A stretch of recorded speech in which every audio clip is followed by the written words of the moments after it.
What about the interiors? Interiors എനിക്ക് ഇഷ്ടപ്പെട്ട കാര്യം സ്റ്റെയർ കേസ് ഒരു നല്ലൊരു എലിമെൻ്റായിട്ട് ട്രീറ്റ് ചെയ്തിട്ടുണ്ട്. നമുക്കൊരു ഓവർ പവറിങ് ഒരു ടോണുണ്ട് തടിയുടെ ഒരുപാട് വർക്കുകൾ പല രീതിയിൽ സ്റ്റെയർ കേസിന് ഹാൻഡ് റെയിലാണെങ്കിലും ഫേണിച്ചർ വാർഡ്രോബ്സ് ആണെങ്കിലും ഫേണിച്ചർ പീസ് ഡൈനിങ് ടേബിളിൻ്റെ ഒരു റിച്ച് ബാരിറ്റോൺ ടോണ് അതിൻ്റെ അങ്ങനത്തെ ഒരുപാട് ടോൺസിൻ്റെ ഇത് ഓവർ പവറിങ് ഇതാണ്.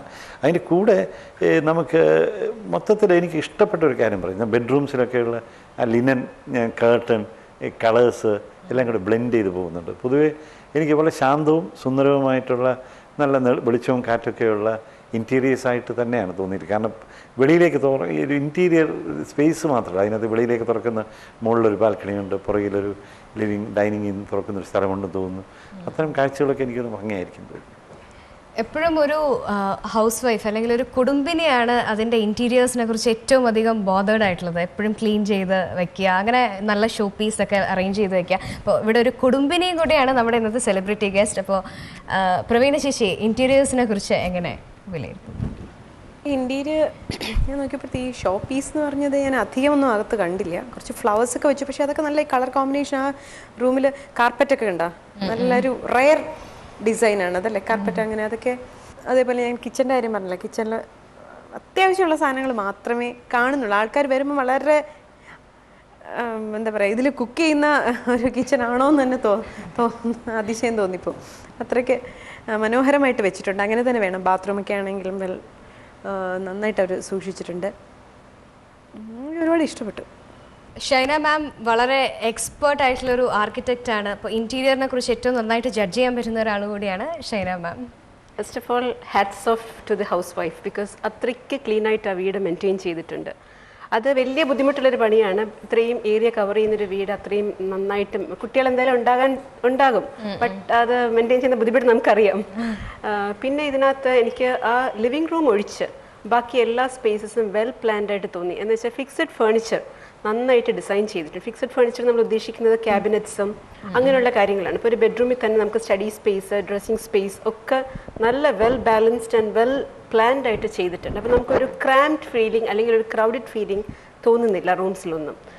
ലിവിങ് റൂമിൽ കയറുമ്പോൾ എനിക്ക് തോന്നി ആ അപ്ഹോൾസ്ട്രിയും കാർപ്പറ്റും ഒക്കെ കൂടെ വന്നപ്പം പല ഡിസൈൻസും സെയിം കളർ ടോൺ ആണ് യൂസ് ചെയ്തിരിക്കുന്നതെങ്കിലും പല ഡിസൈൻസും വന്നപ്പോഴത്തേക്കും ഒരു ഇത്തിരി കെയോസ് അവിടെ ക്രിയേറ്റ് ചെയ്തു എന്നൊരു തോന്നുന്നു. വെച്ചാൽ കയറി വരുമ്പോൾ കുറേ ഫീച്ചേഴ്സ് കൊടുത്തിട്ടുണ്ട്.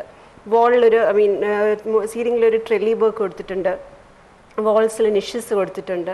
ഫേർണിച്ചറിൻ്റെ ഈ കളർഫുൾ അല്ല, ആക്ച്വലി ഡിസൈൻ വൈസ് കുറേ ഇത് വന്നപ്പോഴത്തേക്കും അവിടെ ഒരു ഇത്തിരി എന്താ പറയുന്നത് ഒരു ഫോക്കൽ പോയിന്റ് ക്രിയേറ്റ് ചെയ്യുന്നതിന് പകരം ഒരു ഇത്തിരി കെയോട്ടിക് ആയി പോയി. ബാക്കി റൂംസ് എല്ലാം well maintained and well designed. Exteriors and eco friendliness sir. ഇതിനകത്ത് എക്സ്റ്റീരിയേഴ്സിൻ്റെ ഭംഗി ഞാൻ പറയട്ടെ, എനിക്ക് ഇത് വളരെ ലളിതമായിട്ട് കൈകാര്യം ചെയ്തു എന്നുള്ളതാണ്. സ്റ്റേറ്റ്മെൻറ്റ്സ് ഇല്ല. നമ്മൾ ഇപ്പം ചരിഞ്ഞ കൂരകൾ, അതുപോലെ മുഖപ്പുകൾ, ഇങ്ങനെ ചാർത്തിലുകളുടെ ഒരു ലോകത്താണ് നമ്മൾ ജീവിക്കുന്നത്. അതൊന്നും ഇല്ലാതെ വളരെ സിമ്പിളായിട്ട് എലിവേഷൻ ട്രീറ്റ് ചെയ്തതിൽ എനിക്ക് സന്തോഷമുണ്ട്. എനിക്ക് ഒരു അഭിപ്രായം ഉണ്ടായിരുന്ന കാർ പോർച്ച് ഇൻറ്റഗ്രേറ്റ് ചെയ്യണമായിരുന്നു വീടിൻ്റെ ഒരു ഭാഗമായിട്ട്. കാരണം ഫ്ലാറ്റാണ്, അതൊരു നമ്മുടെ കാഴ്ചയ്ക്ക് വിരുദ്ധമായിട്ട് നിൽക്കുന്നു എന്നിരിക്കുന്നു. അപ്പോൾ അത് ഒന്ന് ഇൻറ്റഗ്രേറ്റ് ചെയ്യുന്ന ഭംഗിയായിരുന്നു.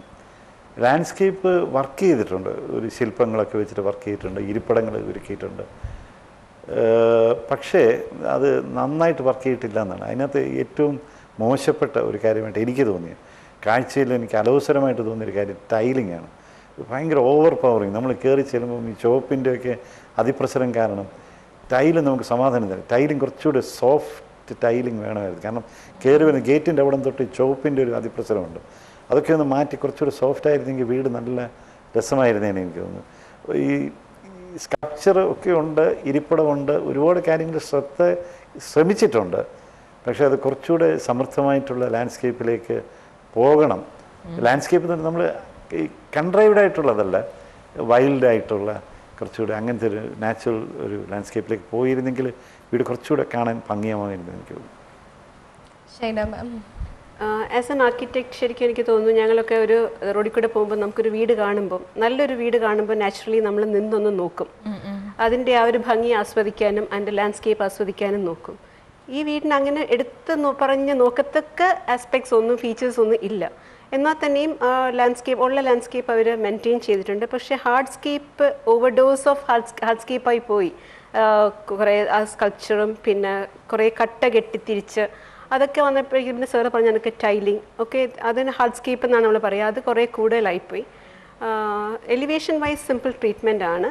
ദെൻ സ്ലോപ്പിംഗ് റൂഫ് അവർ ഫസ്റ്റ് ഫ്ലോറിൽ കൊടുത്തിട്ടുണ്ട്. ബട്ട് അത് നമ്മളുടെ ഒരു വ്യൂവിൽ നമുക്കത് കാണാൻ കൂടി കഴിയുന്നില്ല. അപ്പോൾ അത്രയും പൈസ ചിലവാക്കി നമ്മൾ ചെയ്യുമ്പോൾ നമ്മൾ ആ ആംഗിൾസും കൂടി ചിന്തിക്കണം എലിവേഷണൽ ആസ്പെക്റ്റിൽ നോക്കുമ്പോൾ. അപ്പോൾ അതൊഴിച്ചിട്ട് ഈ പറഞ്ഞ കണക്ക് ഒരു conventional well maintained house.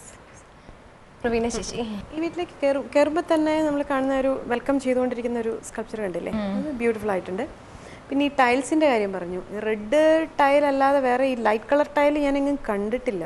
Green കണ്ടിട്ടുണ്ട്, ബ്ലൂ അല്ലേ, അങ്ങനെയൊക്കെയല്ലേ കണ്ടിട്ടുള്ളൂ. റെഡ് എൻ്റെ വീട്ടിലും ഇട്ടിരിക്കുന്നത് ഇതേപോലെ റെഡാണ് കൂടുതലും പേര് ഉപയോഗിക്കുന്നത്.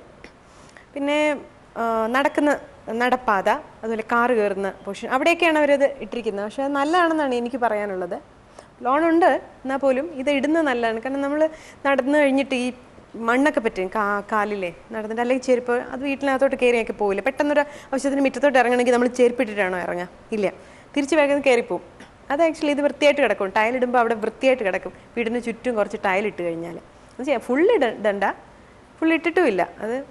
പിന്നെ ലോണ് കുറച്ച് തണലിന് വേണ്ടിയിട്ട് കുറച്ച് ബുഷൊക്കെ വെച്ച് പിടിപ്പിക്കാം. ഇനിയും ചെയ്യാവുന്നതേ ഉള്ളൂ അല്ലേ. ഈ ചെമ്പരത്തി പോലെ കുറച്ച് ഹൈറ്റിൽ വരുന്ന ബുഷ് ഇല്ലേ, അങ്ങനത്തെ പ്ലാന്റ്സ് ഒക്കെ വെച്ച് കഴിഞ്ഞാൽ കുറച്ച് തണൽ കിട്ടും. മറ്റേ ചൂട് ഭയങ്കരമായിട്ട് വീട്ടിലേക്ക് അടിച്ചു കയറുന്ന പോലെ തോന്നും. നമ്മുടെ 3 ജഡ്ജസും കോഴിക്കോട്ടെ ശ്രീരംഗ് എന്ന വീടിനെ അതിൻ്റെ 3 ആസ്പെക്ട്സും വിലയിരുത്തി കഴിഞ്ഞിരിക്കുകയാണ്. വളരെ നല്ല അഭിപ്രായം. പക്ഷേ സ്റ്റിൽ ഒരു കൺവെൻഷണൽ ഹൗസ് എന്നാണ് പൊതുവെയുള്ള അഭിപ്രായം വന്നിരിക്കുന്നത്. ഇനി എത്ര മാർക്കാണ് ജഡ്ജസ് ശ്രീരംഗിന് നൽകുന്നതെന്ന് നമുക്കറിയാം. അതിനു മുമ്പ് ഒരു short break. Welcome back to Nerolac എൻ്റെ വീട് സീസൺ 2. നെറോലാക്ക് എൻ്റെ വീട് സീസൺ 2-ൻ്റെ ഇന്നത്തെ എപ്പിസോഡിൽ നമ്മൾ കണ്ടത് കോഴിക്കോടുള്ള ശ്രീരംഗ് എന്ന മനോഹരമായിട്ടുള്ള വീടാണ്. നമ്മുടെ ജഡ്ജസ് അവരുടെ ഒപ്പീനിയൻ എല്ലാം പറഞ്ഞു കഴിഞ്ഞ് ഇനി എത്ര മാർക്കാണ് ശ്രീരംഗിന് നൽകുന്നതെന്നാണ് അറിയാനുള്ളത്. പ്രധാനമായും 3 ആസ്പെക്ട്സിനെ ബേസ് ചെയ്താണ് ജഡ്ജസ് മാർക്ക് നൽകുന്നത്. ഒന്ന് ഫങ്ഷണൽ ആസ്പെക്ട്സ്, 40 മാർക്സിനായിരിക്കും ഫങ്ഷണൽ ആസ്പെക്ട്സ് വിലയിരുത്തുന്നത്. Then interiors, exteriors and eco friendliness, ഇതിന് 3-നും കൂടി 30 മാർക്സ് ഈച്ച്. അപ്പോൾ ടോട്ടൽ ഇതിന് 3-നും കൂടി 60 മാർക്സ് ആയിരിക്കും. സോ 40-30 റേഷ്യോ ആണ് നമ്മൾ മെയിൻറ്റെയിൻ ചെയ്യുന്നത്. ഇനി നമുക്ക് ഫങ്ഷണൽ ആസ്പെക്ട്സിന് നമ്മുടെ ജഡ്ജസ് എത്ര മാർക്ക് നൽകുന്നു എന്ന് നോക്കാം. ശങ്കർ സാർ. ഫങ്ഷണൽ ആസ്പെക്ട്സിന് ഞങ്ങൾ 3 പേരും കൂടെ 40-ൽ 28 മാർക്ക് കൊടുക്കുന്നു. 28 ഔട്ട് ഓഫ് 40. ദെൻ ഇന്റീരിയേഴ്സിന് എത്ര മാർക്ക് നൽകുന്നു എന്ന് നോക്കാം. ഷൈന മാം. കമ്പൈൻഡ് മാർക്സ് 19 ആണ്. 19. Yes, 19 out of 30. ഇനിയുള്ളത് exteriors and eco friendliness. Praveena ചേച്ചി. 21 out of 30. 21 marks out of 30.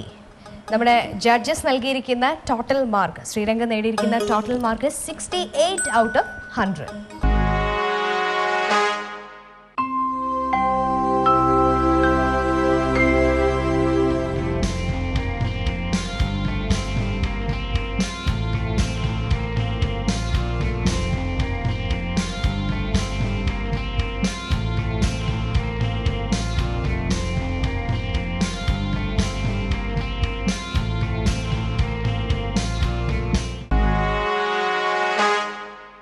Out of 168 മാർക്സാണ് കോഴിക്കോടുള്ള ശ്രീരംഗ് നേടിയിരിക്കുന്നത്.